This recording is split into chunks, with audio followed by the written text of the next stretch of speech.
Okay. Warte mal, ich glaube, ich war noch nicht fertig. Kann ich eigentlich sprinten? Nee. Und hier noch irgendwas Poor machen? Nicole.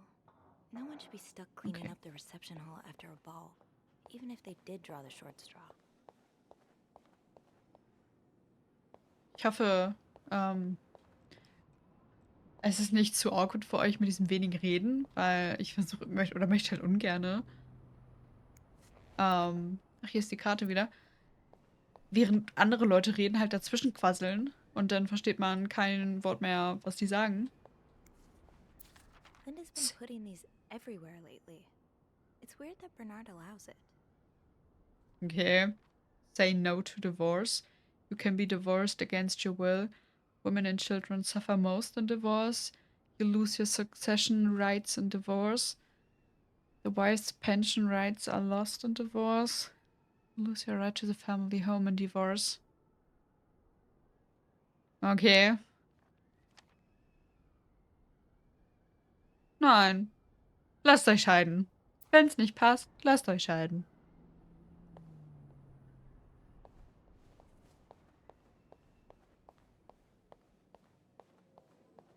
Chocolate mousse cake. Maybe Bobby wouldn't mind sneaking me a slice. Ugh, no. Bernard would have. That smell. If only we were allowed in there. Let me in. Let me in. Warte mal, was machen denn E und Q?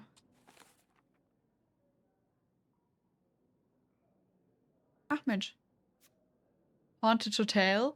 Some days I'm convinced the Clarendon is haunted.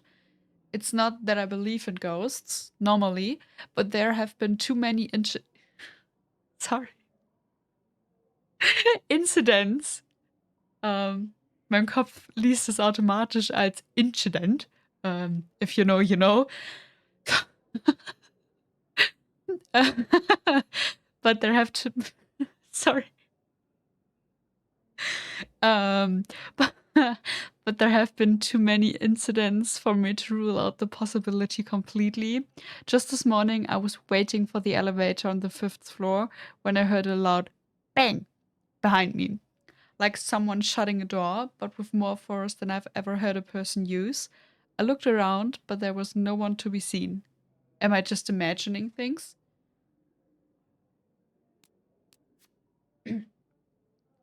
Trouble in Paradise. I overheard Wendy and Chuck arguing in the break room. From the sounds of it, Linda got Chuck's head and convinced him that Wendy was flirting with some of our guests. I couldn't believe it. Anyone who's been around them for more than a minute could see how much Wendy loves Chuck. She would never do that to him. Beth Benter, even it's even if it's only a few minutes out of my day, my chats with Beth are always a highlight. She called me up to clean a mess made by one of our guests, which gave us a chance to catch up. I don't think I've met someone who can make conversations seem so effortless. Beth has a witty response for everything. It is too bad maids aren't usually allowed in the lobby. Chatting with her every day would be a great way to start my morning. Manchmal, ich höre mich immer selber und manchmal fällt meinem Gehirn das auf und dann passieren so kleine beim Reden, Lesen und so weiter. Ach Mensch, die ganzen Charaktere. Okay. Beth. Beth has been the hotel receptionist for as long as I can remember. In fact, hers was the first face that welcomed me when I took my first step inside the Clarendon. She knows this place like the back of her hand. Beth can be fiery. Fiery. Which doesn't win her much love from Bernard, but most guests adore her for her magnetic personality. And that's something Bernard can plainly see. We don't get the chance to chat as often as I'd like, but when we do, it's always the blast. I only wish I had even half of her wit so I could entertain her as much as she entertains me. Bernard. Bernard is the Clarendon's manager, the big boss. He spends most of his days locked in his office and doesn't like the maids roaming around outside of their posts. So, our paths don't cross often. Lately, he's been hell bent on getting the hotel back in shape, whatever that means. And there have been a lot of changes around here as a result. He's enforcing employee rules more strictly than ever and dropping God knows how much money on renovations. The stress is practically radiating off him. Oh, die sieht ja sehr freundlich und freundlich aus. Linda. Linda is the Clarendon's governess, Bernadette's second in command. And it's easy to see why. She rules over the maids with an iron fist, always ready to enforce Bernard's latest rules to the letter. Most of them hate her for this, but my feelings are a bit more mixed. For whatever reason, she she seems to have a soft spot for me. The same cannot be said for Wendy, unfortunately.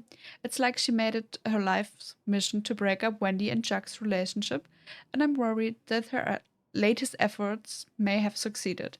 Linda feels incredibly strongly about married couples who chose to divorce. She's been leaking anti divorce flyers on every floor and won't even speak to any divorcees staying at the hotel. Wow, das ist heavy. Girl, why? Like poor Mrs. Beaumont? Beaumont? Keine Ahnung. In room 507. Where do such strong convictions like that came from? It's a little hypocritical, to say the least.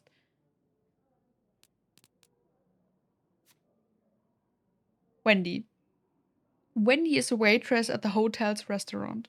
She and her best friend Yvette were hired together, and they used to be inseparable until 3 or 4 months ago.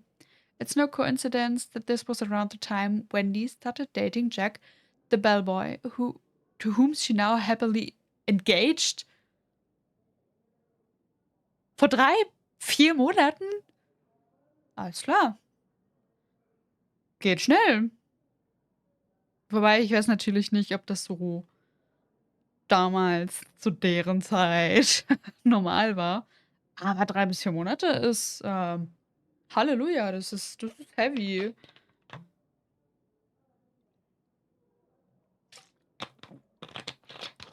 Klar, Moment, musst du kurz einen Schluck trinken. Krieg einen ganz fusseligen Mund vom Vorlesen hier. That is, depending on who you ask. Linda seems to think that Wendy is the Clarendon's resident flirt. Sure, she's popular with guests and collects the most tips by far, but I've always chalked that up to the same thing that has drawn me to her, the warm smile that just radiates kindness. Linda's not convinced, though, and seems to have taken it upon herself to expose Wendy for who she really is. Right. Jealous much? Jack. Jack is one of the Clarendon's bellboys. I don't know much about him. He's even more shy than I am, barely looking up at guests when carrying their luggage. People like us just need someone to bring us out of our shells, and apparently for Jack that person is Wendy. He's like a completely different person around her. He lights up, laughs, and cracks jokes. I was so happy that he found Wendy and even happier when he proposed.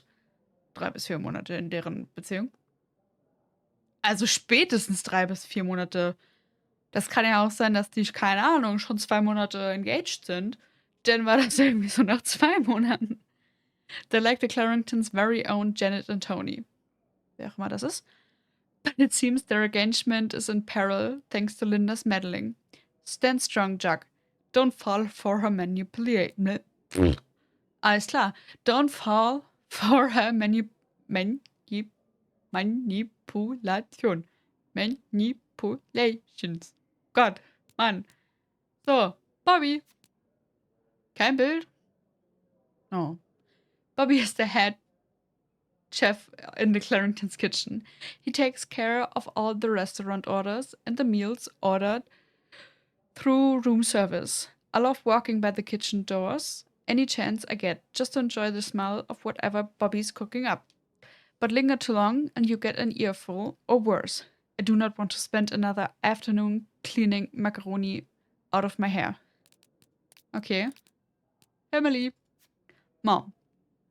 Mom always means well, but life hasn't dealt her the best hands of cards. She doesn't talk to me very much about her time as a nurse during the war, but I've always wondered what kind of person she was before that harrowing chapter of her life. It's just the two of us at home. Mom's had a bad luck with keeping jobs, and she finds it hard to be around people, so she stays home most of the time. At least she never misses an episode of The Wild Orchid. Orchid? Orchid? Oh Gott. Ich hoffe, meine englische Aussprache ist halt teilweise echt schrecklich. On her good days, she can manage on her own, but on her bad days, well, I do my best to be there for her. Dad. Left when I was 2 years old, haven't heard from him since. Mom doesn't say much, so I stopped asking. Danke, Dad, dass dein Text so kurz war. Okay, das war E. Schauen wir mal, was Q macht. Okay, let's get that mop from the supply closet.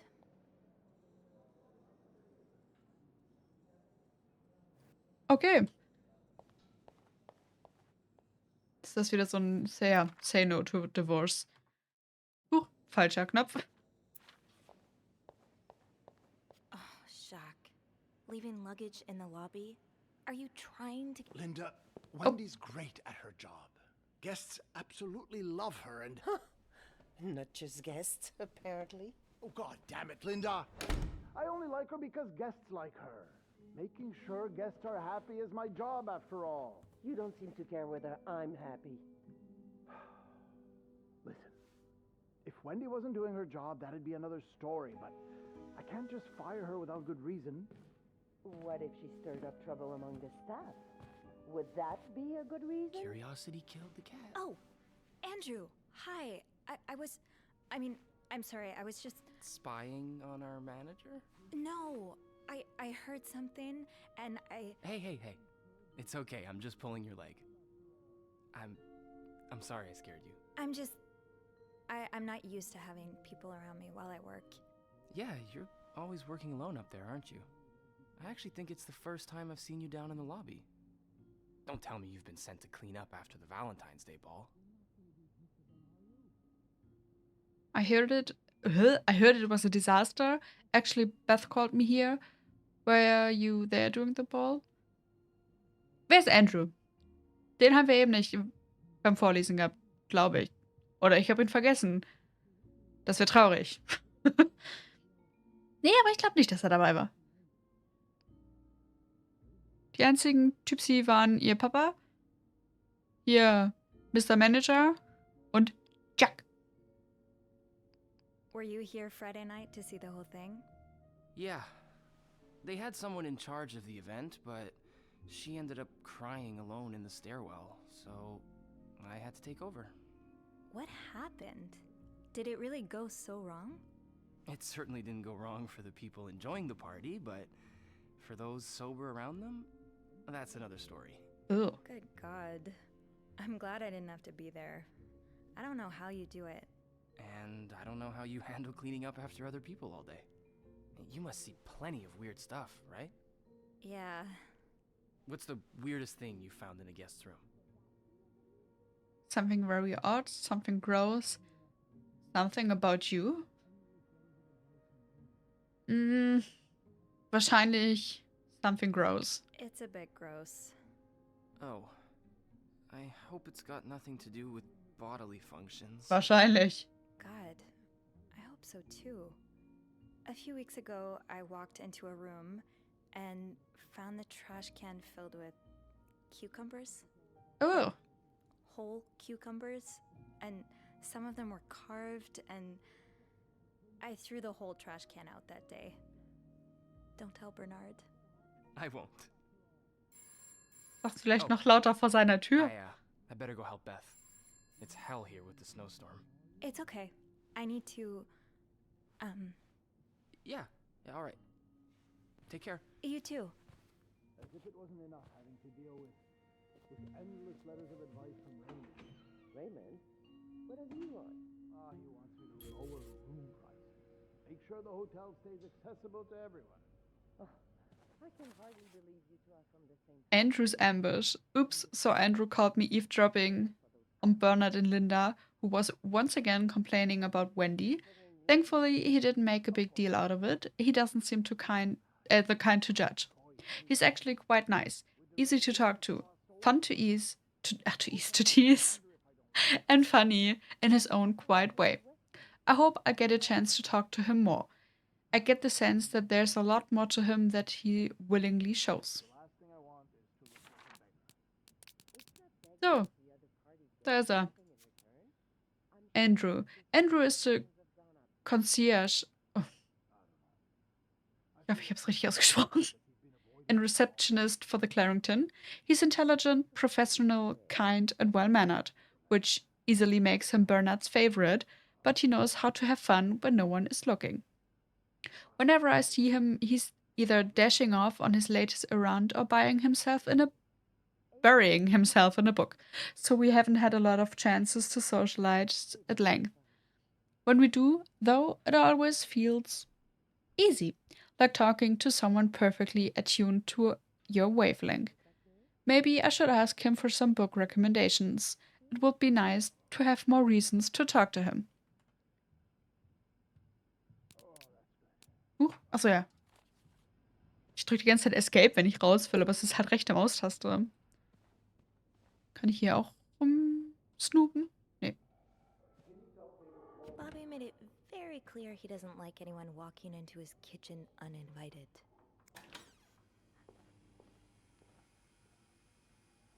Gruselig. Kann ich hier irgendwas? Nee.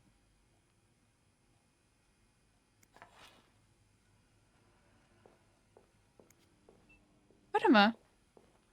Wendy and Chuck. I've never seen two people more suited for each other. I hope they work things out. They need to. Cute. Okay, Sophie. Time to clean up that mess.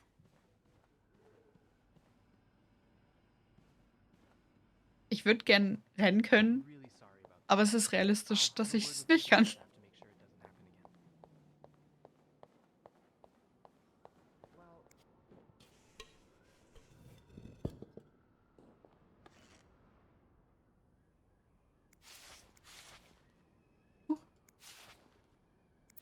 Oh. Film roll.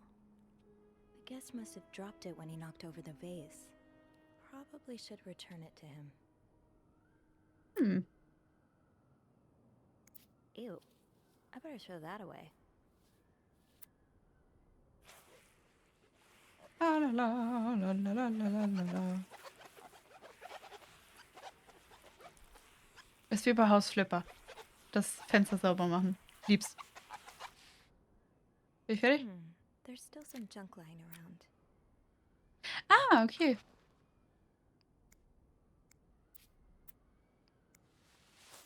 Now I just put the leaves back in the vase, and it'll be like nothing ever happened. So. Progress. Lost and found. While cleaning up the mess in the lobby, I found a roll of film in the ground. On the ground. I'm guessing whoever knocked over the vase must have dropped it. With Beth's help, maybe I can figure out who it belongs to and return it to their room. We usually keep lost items at the front desk, but bringing it back myself would only take a few minutes out of my day and might put me in a few steps closer to Employee of the Month. Maybe Beth remembers who knocked over the vase. He'll want his film roll back.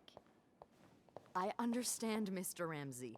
I wish I could make the snowstorm disappear. I really do, but sadly, that's not within my power.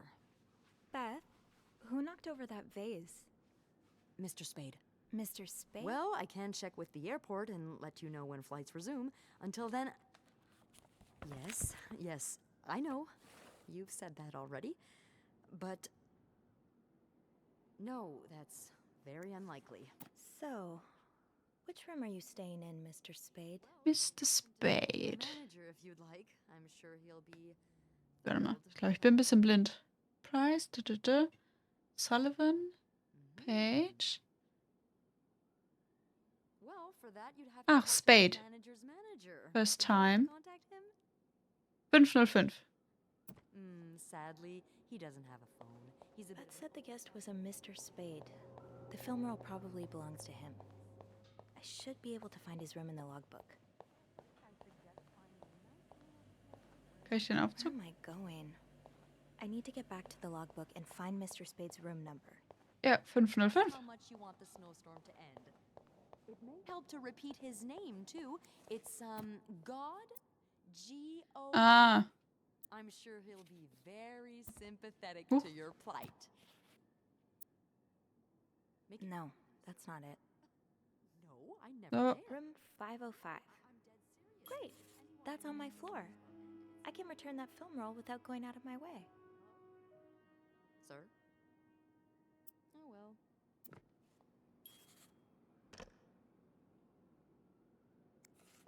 Bernard still leaves these around the front desk?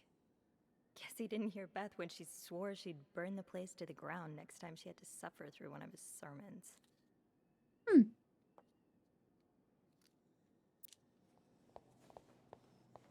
ist das das gleiche? Ja. Hehehe. Sorry.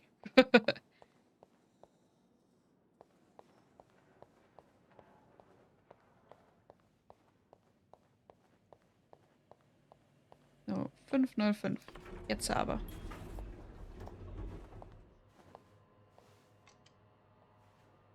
Hold it, please. Andrew, are you okay? Yeah, it's just...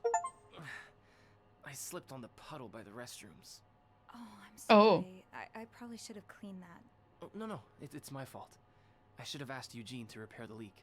Und ich habe mir eben Oh, 6th. noch gefragt, so, kann ich das eigentlich sauber machen, jetzt wo ich den Mob habe? I need to bring this to our VIP guest, the one who rented the entire floor. Oh. Okay, der Ton war einfach weg. Oh, is that British man I keep hearing about? Other girls complain about him. Isn't he famous? Why does he need snow? He's Isn't sort of a celebrity, isn't he? He sure acts like one. I wouldn't want to be that poor assistant he keeps shouting at. I wish I was assigned to clean his room. Can you imagine the weird things I'd find? Be careful what you wish for. I wouldn't be surprised if the man kept a few skeletons in his closet. Can't you tell me who he is? I've never actually met him. I always talk to his assistant. Only Bernard knows his identity. I do have a suspicion, though, Oh? but I'm not sure I should say it. Ach, sag. Can't you at least give me a hint? Okay, let me think. Whew. Saved by the bell. Hey, come on. Don't leave me hanging. Let's just say I like to prolong the suspense. Wait. Is that the hint? Who knows? Fair enough. Have fun up there. You too. I don't find you funny, big man.